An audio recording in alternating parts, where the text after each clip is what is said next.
Hello everyone, welcome to Web Solution. In today's video, I'm going to show you how to sign in on Mico. Make sure to watch the whole video to learn how. Let's begin. First, open Mico on your mobile device.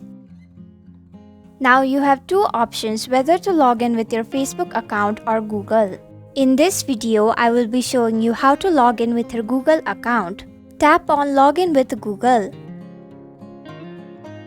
Mico will now suggest you to follow some of its users. You can follow them by tapping on the follow button at the bottom of your screen or simply skip. Once you have tapped on Login with Google, Mico will automatically sign in an account under your name. And that's it. This is how you sign in on Mico.